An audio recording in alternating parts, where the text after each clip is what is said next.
What up, though? It's your boy C-Phrase17 Inspires the Block. And once again, this is the podcast live from the kitchen. And I got my boy Aaron once again with me. But we got a new guest in the house.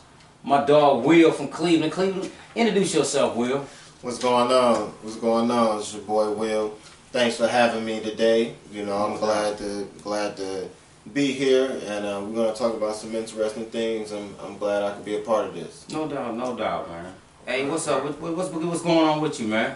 Not much, man. Just happy to be here tonight, man. You know, happy that's what's up. Yeah. Just real quick, just it's like kind of like off topic a little bit though, but what's been going on in y'all week? Just give a little insight on what y'all been up to all this week, man. Anything, Dealing with this Georgia snow, man. They shut shit down when it's a little snow, don't they, man? Yeah, man. It ain't like back at the crib, man. Back in the Midwest, no, you got to go to school. Yeah. For real. We were just talking though, and I got to bring this up. I got to, man. I got to, because at the end of the day, I'm from Michigan. What? You from the Chi. You from Cleveland. Ohio. We got this Midwest thing going on. And to my dog Will, man, the hell with Ohio State, man. It's Michigan go blue all day. Hey, at the end of the day, y'all gotta win something. The rivalry is close and wins because, like, y'all ran up the score like in like the 20s or something, like the 20s, 1930s or something. No, we live in the 90s, man. When Ohio State was like one building, like that's when y'all got most of those. We didn't win. I'll say this: when y'all get into the playoffs, then say something. Yeah, then we're high. All right, you got. We won the first playoffs. Yeah, y'all did. We still got that. Yeah. But no, man, I respect Michigan though. I'm hoping that y'all get better too, because it's not a rivalry. No, it ain't. It ain't a bigger rivalry than Michigan and Ohio State. State. Like so, it's better when the years that we've had where the teams are like equal. Like those have been some of the best college games ever. No, I agree with you. Too bad Illinois can't really do nothing because y'all always talk. Yeah, I'm a little quiet over here, man. Yeah. It's all good, Hey, y'all got Jordan. Y'all got Jordan. Yeah, you ain't lying. Y'all got Jordan. Y'all got a 6. We got 3. Yeah, and the Cubs just won. They beat us. Oh yeah, they did. They did. I went with y'all. I went with y'all on that. I don't know why. Well, I think it's one of my good friends. They did what we did to the Warriors. It was crazy, like. Man, yeah, that was dumb. Yeah. I mean, they said y'all broke the curse of Babe Ruth, so over 130 years or something around that area. Yeah, because I think the Tigers won back in the 80s. Y'all won recently. But y'all got I'm talking about as far as baseball. No, the Tigers won. No, we went to 2 World Series. No, we didn't win. We lost to. No, yeah, we went to 2 World Series and we played. Matter of fact, we played St. Louis each time. Okay. But y'all got quite a. I mean, no, y'all got one. No, the Indians went a few times to the World Series, but we lose every time though. Yeah, so y'all the most current one then, as far as we got the longest streak now since they beat us. Yeah. We was the 2 teams with the longest time since the championship, right? No doubt. Well, you know what I mean. That's all love. I mean, that's honestly, in my opinion, man. I think that Midwest sports, especially when it comes to collegiate football and NFL baseball, in my opinion, they got the best programs because we play in all weathers more so than down here in the South. I do. I mean, when you look at it though, a lot of our players come out. They come out. Yeah. They go pro because they got to play on different conditions. But like I said, I'm diehard go blue. Only time I'm riding with State is if they playing Ohio State. That's the only time I go with State. But it's all love. Shout out to my partners with the State team, Cleves, Robert Smith, Antonio Smith. A couple partners of mine back from Flint, man. So shout out to them boys. I love them boys to that. We still kick it to this day. So. But once again, though, I appreciate you for being a part of this podcast because. We all down here in Atlanta, man, with a dream. And I know you do the music. We're gonna play some of that at the end of the podcast so that the people that do follow me, they're gonna get a taste of what you do. Get a little bit more exposure. You know, you already know how we do. You know, same thing. You know, yes, sir. This week, you know, go ahead and, you know, break up what we talking about this week, man. All right, man. P.O.P. P.O.P. Purpose Over Paycheck, man. Yeah. And what that breaks down to, man, it's just following your dreams, man. Why you know, instead of just putting all of your time, 110% into just striving to get that every week check, paycheck, or that bi-weekly paycheck for however we gotta get it. So it's just, man, just go out there and just do what you gotta do, man, and just make it happen, man. Don't worry about what other people gotta say about your dream or whatever like that. Just follow what you gotta do, man. No doubt. And that's all, man. That's what I can say about it, man. What do you say about this, sir? I mean, for me, it's kind of to piggyback on what you said. You know, at the end of the day, no one, like, the system of earning the paycheck is a man-made system. You know, something created. We don't have to earn a paycheck by nature. You know what I'm saying? We made it so that we have to earn a paycheck by working a job. And we'll do that instead of chasing our dream. No doubt. Like, I've asked, like, why can't I actually be free? Like, I'm not actually free. I have to adhere to whatever the laws of the land is that's around me. Like, even if I think it don't make sense, like, I could still be arrested for it and in prison for it. You know what I'm saying? And there would be nothing that I could do about it. Mm-hmm. Even though what I did wasn't really bad. Yeah. It's just against the law because somebody made this law, you know. And so to them that makes it righteous. No doubt. You know, so I think about things like that, like, you know, if you can't be actually free, then the best thing that you can do is do what you want to do at least. Yeah, without question. So that's the way I look at it. See, Fred, let me ask you a question, man. No doubt. Why do you let me ask you, why do you think so many people get lost in this? In this purpose over paycheck? A lot of people just go for that paycheck and get lost in, you know, they true purpose in life. Well, I think for one is because that's what we're taught. You know, especially, you know, being black in America, that's what we taught. We taught to, you know, be fortunate that you got a job and that you can put a little money to the side, send your kids to college, hopefully buy you a home, and then retire, you know, at 65, 70 years old. And that's what we're taught here in this country, is that, you know, you follow that system of things more so than chasing what you were destined or created to be here for. You know, like a lot of people have heard of this. I always give the example of my mother. You know, my mother worked for General Motors for 33 years, right? Then she retired from General Motors, and then she passed a couple years. That, you know, typical, you know, stuff that happened to people that, you know, work a job all their life and then retire. Mm-hmm. And I'll never forget, while she was on her deathbed, she felt like she was dying without living a complete life because she never did the things that she really wanted to do in life because she was taught to get a paycheck. And that paycheck took care of us. I mean, yeah, we was, you know, especially growing up she got that job back in the 70s. I think it was 72 if I'm not mistaken. I'm her oldest child, firstborn child. She didn't have me till 77, so she had some money. And she got used to that. And so growing up in the 70s, 80s, and 90s, that became the norm. You get what I'm saying? That became the everyday life or the habit to where she was willing or I would say sacrifice the thing that she really wanted to do because she had a consistent and nice paycheck coming in. You know? So it go back to, once again, like I said, that this is what we're taught in this country. You work hard, get a paycheck, and retire instead of chasing your dreams. You know, and that's just how it is in America, you know. And so, that's what I gotta say on that. Yeah. All right.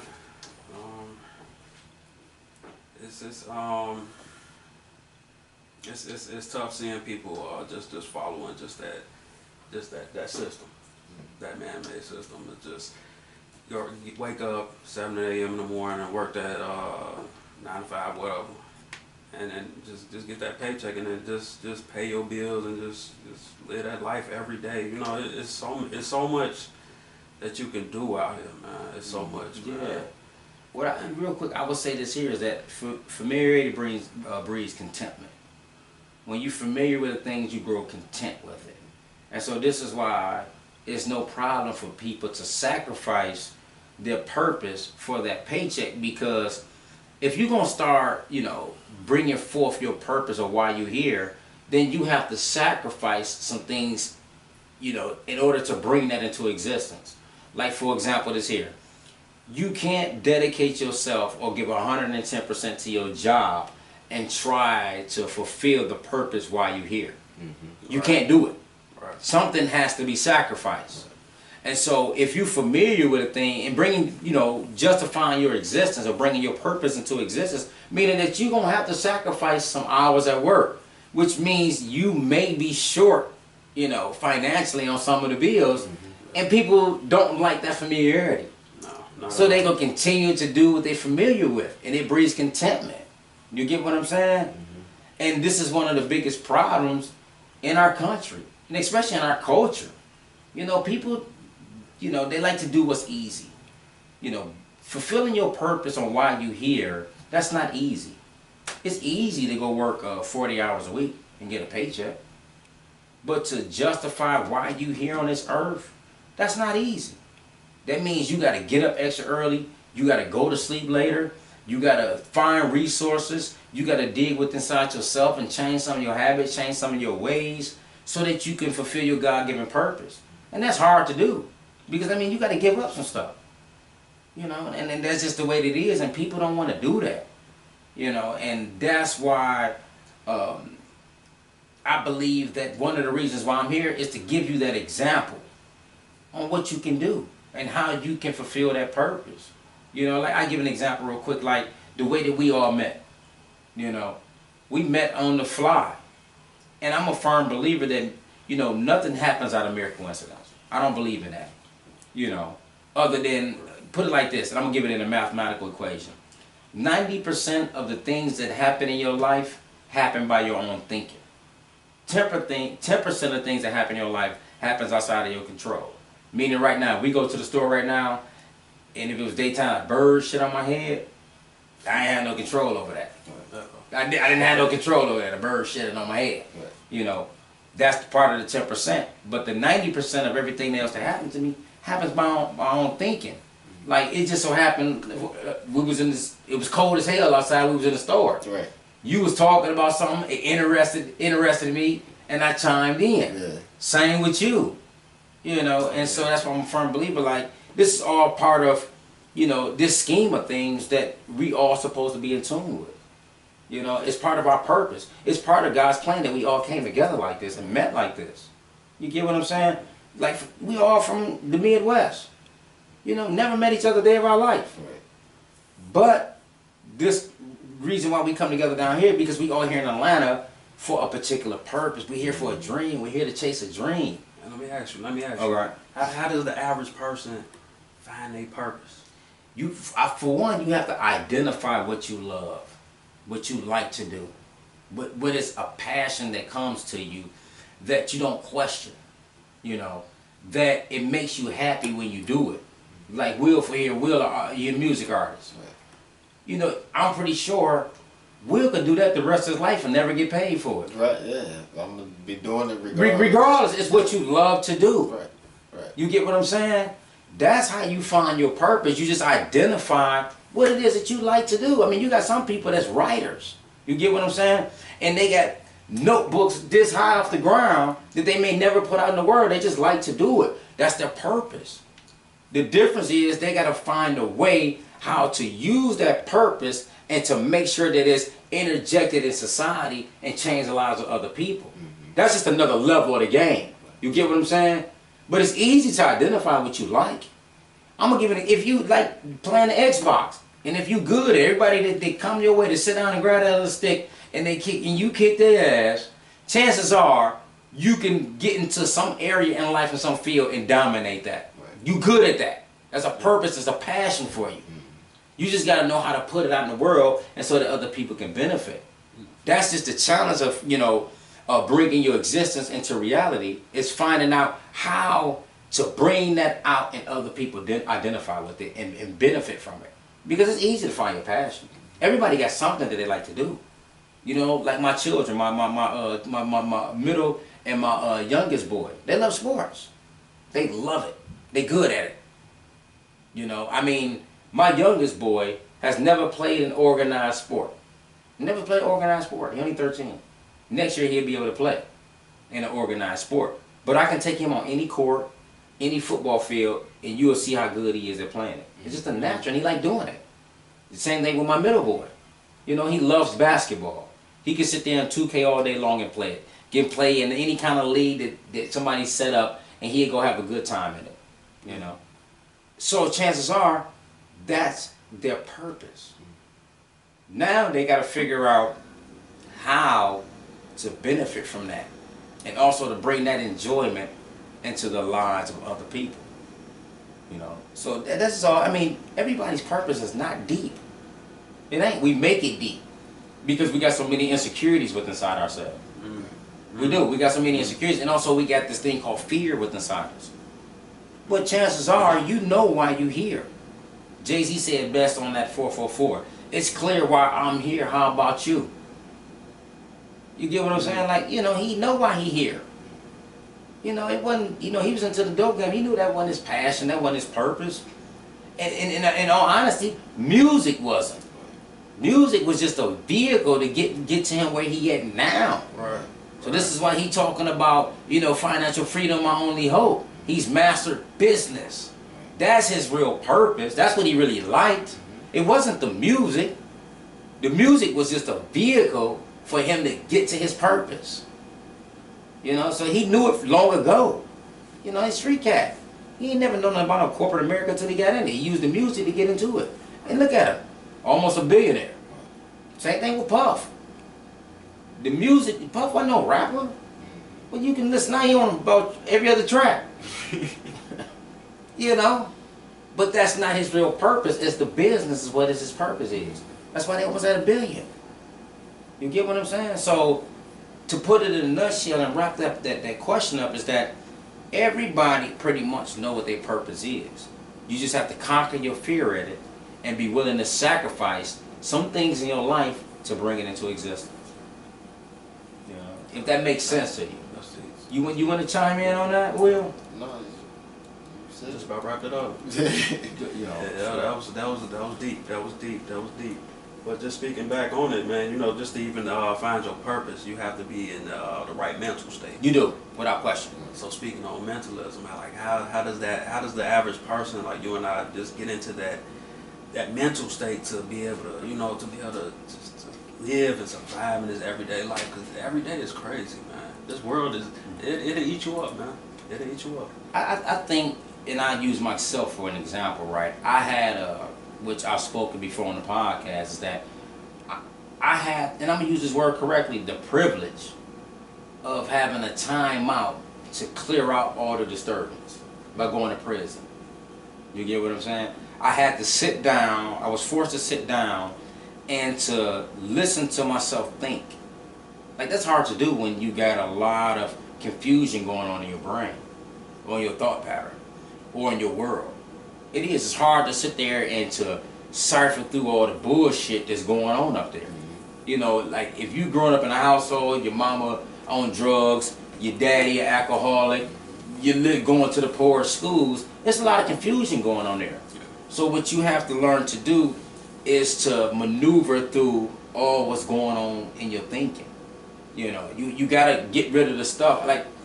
When we was on the train the other day, and remember the train broke down. Right. Everybody had a hissy fit. Everybody was upset. My thinking was, this man-made. It can happen.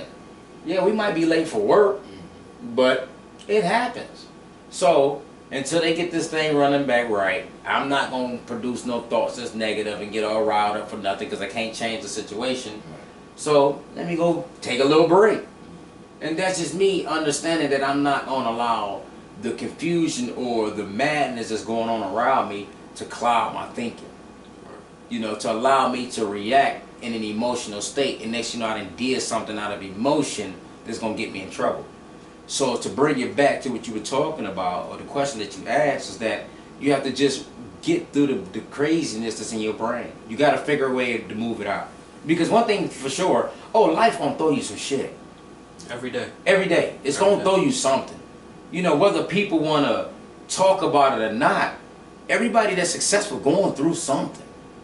I hate to speak on this particular topic right now, but right now we in a government shutdown. Donald Trump can act like he having a good time, but he don't like that. You get what I'm saying? The people in Washington, whether what side you on, don't like it, because at the end of the day, somebody's not responding to it the way that they want them to respond to it, especially when they come to constituents. You know, Puff Daddy, Jay-Z, the people that we just talked about, all the successful people that you can think about, they go through something throughout that day. Whether it's on a micro or a macro level, that's a different story, but they face something. The difference is they've been through so much in their life, they know how to maneuver through it to where it don't affect them emotionally and mentally. So you just have to find that space. You know, for me, and I'll let Will chime in 1 second, it's like I rely on my spiritual principles. You know, for me, I know stuff gonna come my way. So I'm prepared for it when it comes. You know, I don't care what it is. I don't care if I'm late on the rent. You know, I'm not going to allow that to allow me to get to an emotional state to where I make an irrational decision. You can't. No, I'm not going to, because I'm not just living for me. You get what I'm saying? I have my children, I have my wife, I have people that's dependent on me. You know, if we in a tight spot, I ain't about to go sell no dope. That's easy to do. I've done it in my past. Or go rob somebody real quick to get the rent. No. I'm going to use my God-gift skills and talents to figure this thing out.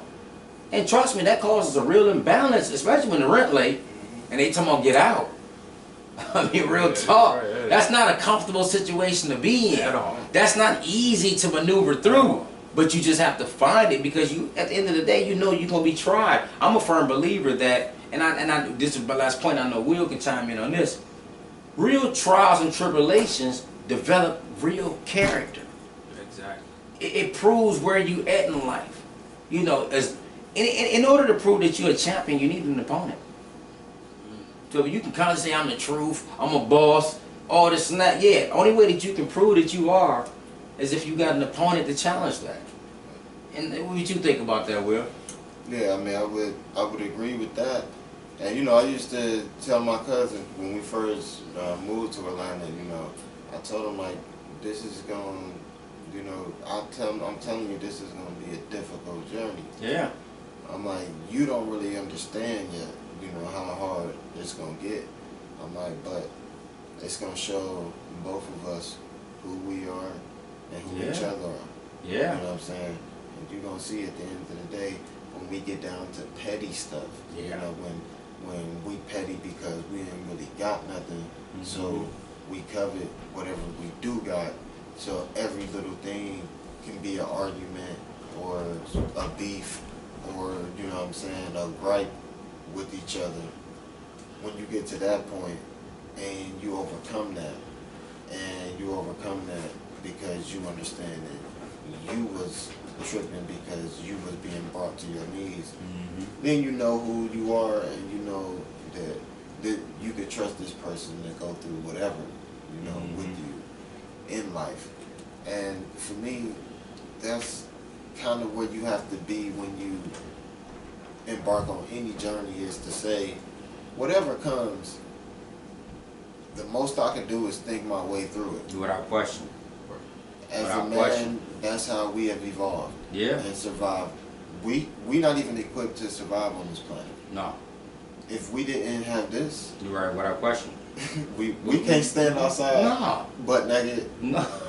You know what I'm saying? Like, and survive. No. You know what I mean? We made and coats. Run and dive and grab cows and wildebeest and, as they say, preach, man. Make preach. fire, and you know what I'm saying? We we don't got that ability. You know what I'm saying? Question. Every single animal can kill us. Yep. Every last one. Every one of them. That's why we scared every time we see something. Yeah. You know what I'm saying? Running. At the end of the day, you know though that man has dominion over the world Without and question. has conquered the world. And the way he did it was with the brain. So the brain and us having the brain, we have to understand that we gotta calm down, take a knee, and just think our way through it.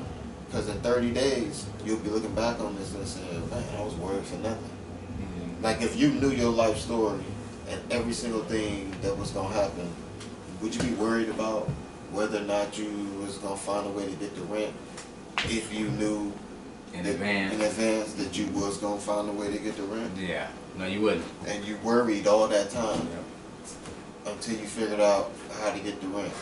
Yeah. And you expended that you expensed that energy on being nervous and worried. Yeah. You know what I'm saying? When you could have been devoting more time to thinking your way through it and focusing. Yeah. You know what I mean? I agree. And that's what we have to understand is that if it's not gonna kill you, if you're gonna be here tomorrow, then it's just an obstacle that you have to think your way through then. Without question. You know what I'm saying? If it ain't gonna take you out of here, then that means that you just gotta figure out, man, how to make your way through the maze. Right. And that's how I look at it. Like, so I don't worry about things, you know. Mm-hmm. I do what's in my control to do. Without question. Everything else is meant to be. Yeah, without question. After struggle comes ease, man. Or after difficulty comes ease. Meaning that, you know, when you go through that fire, when you go through that trial and tribulation, man, that's the difficulty, you know. And once you make it through that, here comes the ease. But what the ease does is prepare you for the next trial and tribulation, man. Yeah. Not that you got a period to lay back and chill. No, it's just getting you prepared for the next one. That's right. You know, and I think that that's the thing that we often forget. You know, I hate to hear. I'm one of those individuals, man, because of the life that I've been through. I hate hearing complaints, man. I'm a firm believer that nobody has a reason to complain, especially when you can change the reality of that complaint. All day. Without question, I don't think you have the right to complain, especially when you can change it. You know, if you ain't got no money in your pocket, you screaming that you broke because you want to be broke. Real talk. If you're talking about, man, I ain't got no car, man, I can't get around. No, you don't want a car. Right. You can get one. Right. You can get, ain't nobody telling you to break down no physics or nothing like that, or become no rocket scientist. That's right. No. You don't have a right to complain when you can change. And I almost firm believers also too, you still can't complain about nothing that you can't change. Yeah, if you really think about it, like most people, like if we say we giving our all, most of us is giving really about like 65%, 70%. You know what I'm saying? On a regular basis, we really don't try that much at all. We might be giving 30% to our dream, 40%. As a human being, you are so powerful that if you were to actually give 100% to your dream, there's no way you could possibly fail. Without question. Even people who aren't talented, they put 100% into it, and they're successful without being talented. You know what I'm saying? Yeah. It's when you divert your attention. Yeah, see? No knock to them, but you know, they don't have a talent in the world. They just gave 100% to what they doing. Exactly. They gave 100% to what they doing. Like, you know what I'm saying? If you really wanted to do, you could be making phone calls on these days. You could be down at this place. You could be networking at this place. You could be jumping on every opportunity if you was really ready to do whatever it is that your dream is or whatever it is that you want to do. Yeah, without question. But the thing is, there are so many distractions and diversions. So many. And that breaks up your ability to give 100%. Yeah, without question. You know what I'm saying? You know what I think the biggest thing in that is? It's procrastination. I mean, it seems like almost by nature we natural procrastinators, man. Right, because we want to multitask. Without question. Yeah. We got our one foot in the system, one foot out. You know what I'm saying? One foot in the matrix, one foot out. You know, we feel like we have to be a part of the system at least in order to make a living. Yeah. To keep a roof over the head and bread on the table, you know what I mean? And at the same time, we're trying to achieve our dream too. And there's nothing wrong with that. It's just that we give too much to work. Yeah. And then we let that take away from our time to our dream. Without question. Work made us mentally tired. Yep. Without question. So when we come home, we want to take a nap. Take a nap. You know what I'm saying? It's already nighttime when you get home, so that nap turned into you went to sleep. Yep. You know what I'm saying? Yeah. And if you do wake up, you don't want to be up in the middle of the night trying to work on your dream. Yeah. Or whatever, you know what I mean? So it robs you, you know? Yeah, without question. You know, I know someone who got a nighttime job just so that it wouldn't rob. Yeah. Yeah. A lot of people do that. Yeah. I'm up now. I got off at 7 and now I'm up at 8 a.m. Yeah. Just when other people starting their job. Now I can have my day and then sleep in the afternoon or whatever. Yeah. But I handle business through the day. Yeah, without question. Which is for everybody on this planet, man. Time management. Without question. We horrible. Everybody, you know, even so, you know, everybody, you just trying to do your best to manage every damn minute of the day. Yeah. Mm-hmm. It's crazy, but you know, that's where we at now, man. And it should. Like I said, with the androids and all this, like and the technology makes it even more. It does make it convenient, like a motherfucker. But you know, it's just everybody. We still struggle with it. We still struggle with it. Without question. Without question. I mean, it made me just think about, like, for example, you know, the actual outline of what we're talking about tonight. You know, the theme that you got broke down right here. You know, when we're dealing with, like, for example, for me, I'm not a religious person. We had this conversation in before we start, you know, recording the podcast. But I'm a spiritual person. Like, to me, religious texts, so-called religious texts, are not religious texts, if that makes any sense. You know, because I think they're more spiritual principles than religious. You know, but they always just encompassed with the word religion. You know, and that brings me to mind to like Matthew 6:24. You know, that we got on these sheets right here. You know, when it talks about no one can slave for two masters, for either he will hate one and love the other, or he will stick to one and despise the other. You cannot slave for God and for riches. Now, when I read that, right, and I'm just speaking for Corey, right, that don't mean what's actually being said on the paper or in the scriptures. Because, you know, Jesus, if you believe that that's Jesus speaking, which I do, you know, I give it the benefit of doubt on that. I still think that there's a lot missing from it, but, you know, that's neither here nor there. But he never spoke plainly. So why would he give something so plainly? You get what I'm saying? He always spoke in parables. Mm-hmm. Everything that he taught, it was made to think. You know, and so, to me, these bars, you're a rapper. Yeah. You know, these some bars to me. They some rough really bars. They really are. You know, they some rough bars, and if you look at the first one, it talks about no one can slave for two masters. Now, let's take away the chattel part about it. You get what I'm saying? You know, one man in servitude to the other, because it does have another meaning in there. And you know, Webster gives it says to work excessively hard. Now, that can be a plus or a negative depending on where you channeling that energy to. You get what I'm saying? Now, if we're talking about purpose over paycheck, now we need to analyze which masters we slaving for, the purpose or the paycheck. Especially according to the definition when we're dealing with slave, you know. Is we working excessively hard for the paycheck or the purpose? And if we go out here into society, that's easy. We can easily answer that question. You know, people slaving for the paycheck, even if it's minimum wage. They knowing that it's not taking them nowhere. They know what's minimum wage is, 7 something, especially in Georgia. That's terrible. Yeah. That's terrible in Georgia. When you can't even find a one bedroom for under 600. Right. You get what I'm saying? That's terrible. And people slave hard for that. And so when they slaving hard for that paycheck, you know, that becomes your master. See, this how, when I see this is how I look at it. You get what I'm saying? Yeah, that's how I've always read that. Yeah, you know. Because, you know,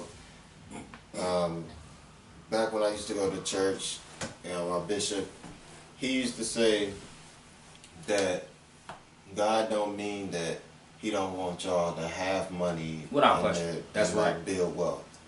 I'm just like, but what it is the purpose behind why you want to have money and why you want to build wealth. That's a big difference. You're right.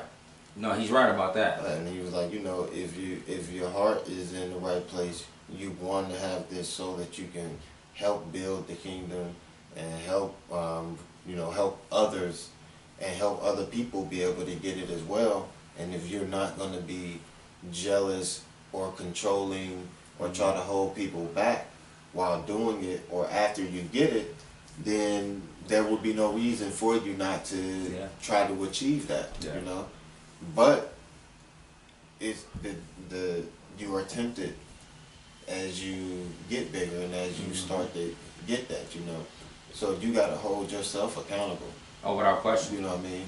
You got to check yourself. Yeah. And say, hey, when I get to the top, it's a long fall back to the bottom. It is. If I forget why I was given this opportunity to do this in the first place. Without question. Why I was put through this and why I'm able to tell this and use it to build my own, you know, wealth and empire. You know what I'm saying? My own brand, like.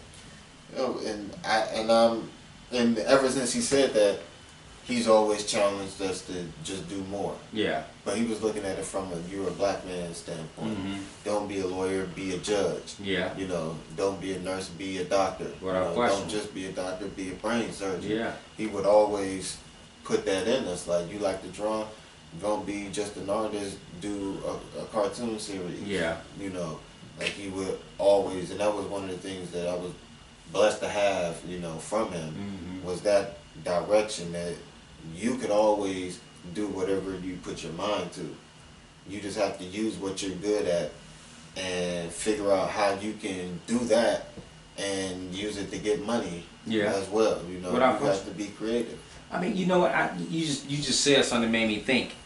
And when you look at, for example, 2 of the 3 richest people in the world, Bill Gates and Warren Buffett, right?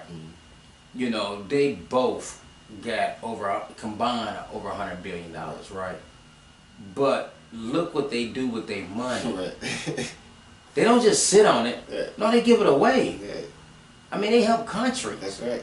This is why they multi-billionaires. Right. Because they not just doing what they do to get the money, sit on it, have a prideful and arrogant attitude. No, they take that money and they help countries. Right. I mean, they fund, you know, different projects around the world. Yeah. You know, the Melinda and Bill Gates Foundation is the biggest foundation in the world. You know, they trying to find a cure for malaria and stuff like that, man. Yeah, because, you know, that's their purpose in life. You get what I'm saying? They just so happen, their purpose just so, the money was just a byproduct of their purpose. You get what I'm saying? And so what they turn around and do is they made a pledge to give, I think, like 90% of all their wealth away. Right, before they pass. You know, and they got like $70-something billion.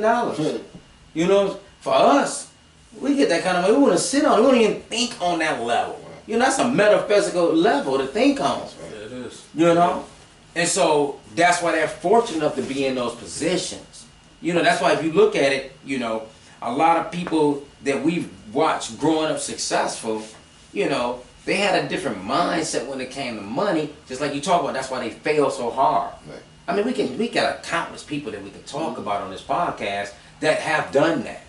Right. You know, but the thing about it is, if you don't have the right spirit when you know, for doing what you do, you will never truly be successful because it's gonna be a fall. You know, it's gonna be a fall. And that shows you, like, we go back to, like, we're talking about, like, these bars. I'm calling them bars. You know, you might get upset with it, but they bars to me, because they heat. You get what I'm saying? That shows you that Bill Gates and all these people that's contributing to humanity with their wealth, they're not slaving to two masters. What? You know, they're slaving for their purpose. It just so happened that purpose, the byproduct of that is having wealth, financial wealth. And what they turn around and do, they give it to the world. Another one of these bars in this verse that I want to expound on, it says, for either he will hate one and love the other. That's the truth. Yeah. I mean, you know, you can have this natural passion, this natural gift, but if you chasing your paycheck, you're going to hate that. Yeah. Because you don't want to give the time and effort like you talked about. Like, if everybody put forth 100% to their purpose, everybody will be successful, you know. But you got to give up something. You have to give up time, energy, and all kind of stuff. Time with the family to bring this to existence. So therefore, and especially if you have some kind of minor setback in trying it, or you begin to hate it then. Oh, yeah. Man, I knew I shouldn't have did that. Man, the hell with that. You know, to where now you start loving the other. You know, this is, in my opinion, this is all mentalism. You know, I'm a firm believer that everything that we deal with just about in life is either in metaphysics, which is collocated with mentalism.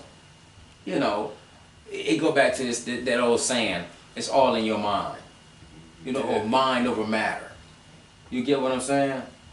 And so, you know, when people get into that particular space in life, you know, it's all in their mind on how they perceiving it to be. You get what I'm saying? If that makes any sense. You know, they working so hard for this paycheck, and that at one point in time in life they tried to give a little something to their purpose. It didn't go as quickly or the way that they wanted it to, so they totally abandoned it. Then they began to hate it. Right. You know, and just gave up on it, and now, you know, they despise it. You know, and that's why I go down to the next bar. I guess I'm calling them bars. You gotta forgive me. I'm these bars, man. It says, or he will stick to one and despise the other. Like, in so many words, you know, these are the options. You know, either you're gonna hate it, you're gonna like it, you're gonna stick with one, or despise the other. And when you trying to fulfill your purpose, chances are you're gonna stick to that. And you're going to despise that paycheck. Because you recognize that, okay, yeah, I'm gonna do a little something to keep the money coming in so I can pay my bills. But at the end of the day, this is not what I'm supposed to be doing. Yeah, so you hate your job, man. Exactly, yeah, you hate your job, without question. Even though you go there every day, you're there on time, you know. And you hate it because you see it for what it is. Yep. Yeah. Yep. Without question, you see it for what it's a job. This is not what I'm supposed to be doing for the rest of my life. This is not what I'm supposed to be doing for, you know, until I retire. Yeah, people use their body up. They do. Chasing their paycheck. Yeah. And then they all the time. And they back hurt. Man. And they gotta live the rest of their long life out. On Tylenol and all that, man. Ibuprofen because they so banged up. Now you damn sure ain't got the time or energy to fulfill your purpose now. You got too many ailments going on. You know, and just to break down that last one, it says, you cannot slave for God or for riches. Like, I'm a firm believer when I read that last one, you know, I believe that God resides within inside man. Everybody has that purpose. When you're fulfilling your purpose in life, that's you being in accordance with God's plan. Right. You know? Yeah. Not necessarily you can't slave for riches, because riches can be the byproduct of what you're doing in life. Exactly. You get what I'm saying? Yeah. But when you living in accordance with your purpose, your God-given purpose, money gonna come. It's gonna come. Real talk. It's gonna come. You think about when LeBron James first went to the league. Did you think he ever had to worry about what kind of endorsement deals he was gonna get? Nope. He was on the cover of Sports Illustrated as a freshman in high school. In high school. Like, you know, his first year in the league, you know, he had all these different agents. He fired every last one of them and hired all his homeboys. Exactly. He knew the money was going to come. Exactly. Let me just play ball and be the best that I can be at it. Kobe, Michael Jordan, all these individuals, man. They didn't worry about no money. People like, and I ain't throwing him out there, you know, but Joe Johnson worried about money. That's why he put certain teams. He never tried to be the best that ever played basketball. He one of the greatest businessmen in the NBA. You know, as far as NBA contracts, without question. He didn't focus on being the best to play basketball. Nah, he knew when the time for the contract to come around. Exactly. You know, James made a lot of dudes rich. Man, once he left Cleveland, yeah, it scared so many owners. They start throwing money at players. Yeah, they didn't. You know, throwing try money to keep people. You know, and that's why I say that's the difference between a lot of people that we see in this world compared to a lot of people that we know, because they know the money gonna come. Let me just be the best at what my purpose is. You know, Michael Jordan, Kobe Bryant. We could even name in different sports. You know, you take for example Derek Jeter. Just let me be he's want to be the best shortstop possibly ever play the game. Money gonna come. It's crazy you even say that, because you know what would Jordan have done with his life had basketball never existed? If that wasn't a sport. If you ever seen somebody that where you look at them and say, I know what your purpose is, Jordan is one of those people that anybody could look at and be like, oh, he was born to play basketball. You know what I'm saying? That's why he wasn't great at baseball. Right, no doubt about it. Yeah. But there had to be a basketball for him to be great at basketball. Without question. You know what I'm saying? So whoever the first dude that shot something into a basket and hung it up and, you know what I'm saying, said, let's do this, even that act was creating a purpose for somebody. Without question. To come and play, you know, long before. You talk about metaphysics. Yeah. But you know, long before it even happened, it was being set up. It was being set up for somebody to come in and to take it to another level and set a bar. Right.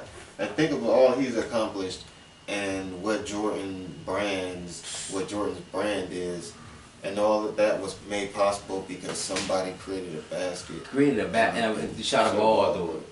Yeah. I mean, it's deep when you think about it. It's real deep when you think about it. You're right, because it ain't like he the origin of it. Exactly that. You know, he didn't create it.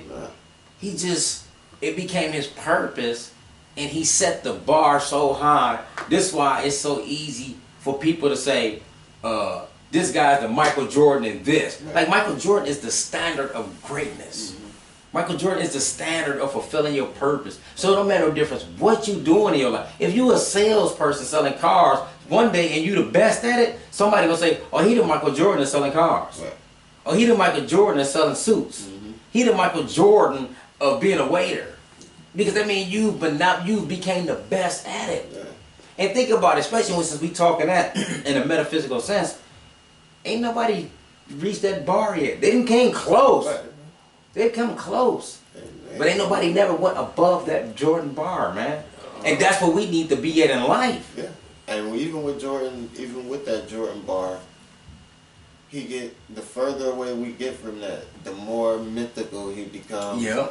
His stories get bigger. Yeah. You'll think he never missed a shot, you know what I mean, in his career, as we get further and further away, you know. So when you can leave a legacy or imprint on earth and in people's memories and in their hearts to where they boost you up even greater than you really was, you know, as a person, just out of love, you know, for what you do. What you do, you know what you did. And what you've done, like, and the impact that it's had on people's lives. Like, that's important. Like, I always say, I try to leave a positive impression or be a positive person in people's lives, because you don't have to allow me to be a part of your life. Yeah, without question. You know what I'm saying? Without question. And if you are going to allow me, I'm a person that don't believe in coincidences and stuff like that either.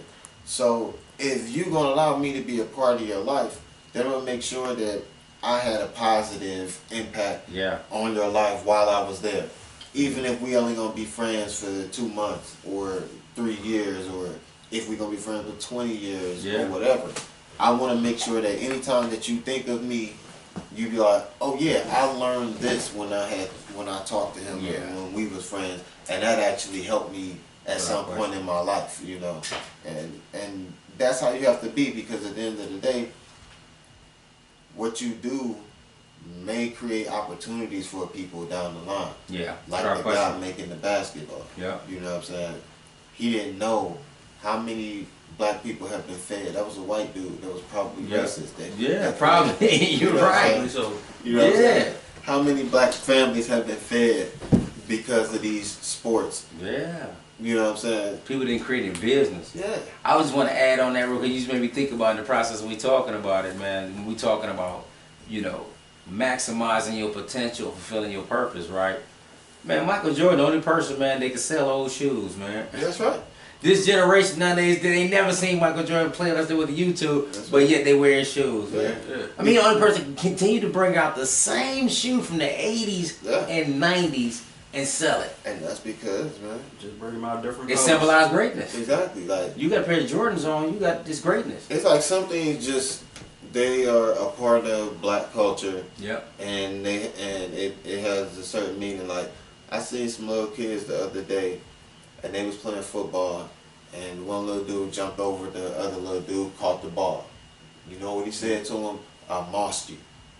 And I said, he said, I mossed you, as in Randy Moss. Yeah. You know what I'm saying? Like, I remember being a little kid and being in Cincinnati like, oh, I mossed you. Mm-hmm. Now I'm in Atlanta and there's little kids out here I mossed you. talking about they mossed people. And it's different in football. In basketball, everybody knows Jordan. Yeah. You're going to see Jordan highlights at some point. It'll be great players that get those highlights, you know, too, in the future, like LeBron, because a lot of kids grew up and LeBron was all they ever saw, you know. But with football, it's hard to be such a legend that the kids without question. Yeah, without question. You know what I mean? Without question. And he one of those people. Like, you don't see, like, you'll see kids saying, "Oh, they Cam Newton or whatever," because he's now. Yeah, he's now. You know what I'm saying? But you don't hear kids being like, "Oh, I'm Jim Brown," or "I'm Barry Sanders." You know what I'm saying? Yeah. Like, because it's football, you don't got that longevity. But Randy Moss did. So that means that people who saw him were so amazed by what he was able to do on the field that his legend became greater, you know, than the man. Yeah, without question. The Moss is in the dictionary. Exactly, yeah, right. Exactly, like, everybody knows that means. Yeah, like, now they got a segment, You Got Moss on TV now. Well, listen, check this out. We getting close to the end of this thing. You know, we're not there yet, but this is what I want to do, right? Because, like I said, you're an artist, man, and I want to, you know, give my audience, man, a little song of your music. Oh, okay. You know what I'm saying? To, you know, so they can get a snippet of you. And also, what social media sites you got? Okay, I got Facebook and I have Instagram. My name on Facebook is Nem. That's N-E-M Mitchell. And then on Facebook, on Twitter, it's Nemtron, and on Instagram is the Nemesis, T-H-A Nemesis. Right. I'm mostly on Instagram now. So. Yeah, Instagram popping. That's what I'm be on too. Like all my people, you already know. C-Phrase17 inspires the block on Instagram. But yeah, go on and give us a little taste, man. You know what I'm saying? What you working with, man? All right, this with this song, what I was trying to capture on this song was, I wanted to make a song that was more than one song at the same time. So I made it a party song where I'm really talking about something real, you know what I'm saying, at the end of the day. But at the same time, it's disguised as a party song until I get to the third verse. But you'll see what I'm talking about when you hear it. It's called "See You Lit." All right, hit us with it.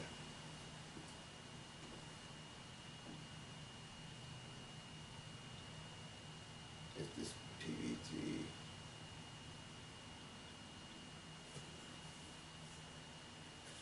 Yeah, this was a real good discussion tonight, you know. Definitely, I appreciate you guys. No, like I say, man, I really want to bring you a part of this thing, you know, and I just think that, you know, it's a good thing. Let me turn it up a little.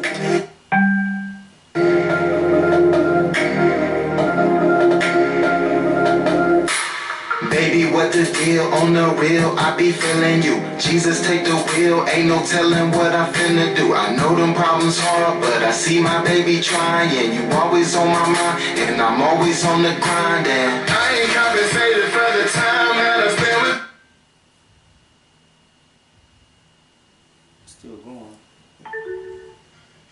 Did it disconnect? It may disconnect. Hold on. Start it over again. Just. There you go. Disconnected now.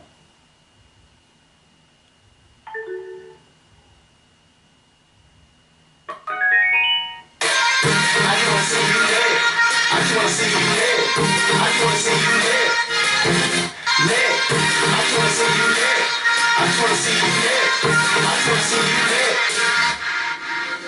Your turn to turn me on, you showing more than I ever knew. Now I'm going harder, trying to get up to that level too. Tonight I bet you probably do some things you said you never do. Do them all tonight, you know my schedule ain't flexible. No telling, ain't no telling. So tonight I need you yelling with your hands up in the air like I'm in love and I don't care. Ain't no telling, ain't no telling. So tonight I need you yelling with your legs in the air. I'm a thug and I don't care. And I ain't compensated for the time that I spent with you. So let's make it work, then I'ma do some things we never do. When it's on the line all the time, I can bet on you. I say light it up and pour that liquor, what you better do, cause I just wanna see you lit. I just wanna see you lit. I just wanna see you lit. Lit. I just wanna see you lit. I just wanna see you. I wonder why I keep going out. I don't know, I keep having like some headphones on there too. Right. But yeah, you know, I mean, I don't know, that's fire though, I ain't even gonna lie. Nice, that's nice, that's nice. I hate to keep going out, but you know, because we getting close to the end of this thing, but Small technical difficulties. yeah, you know, it's man-made, so it happens. You know? It happens.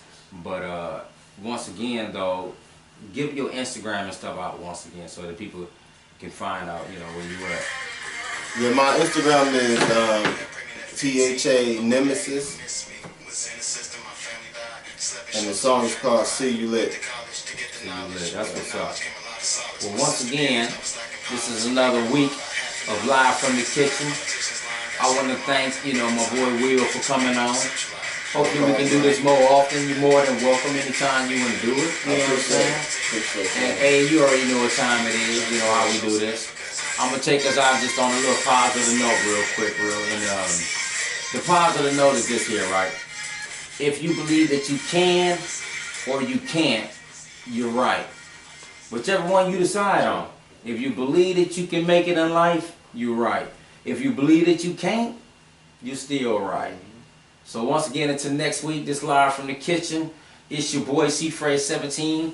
Inspires the block. You already know. Hit me up on Twitter on C-Phrase17. C-Phrase17 Inspires. Instagram C-Phrase17 Inspires the block. And until next week, holla at your boy. Gia.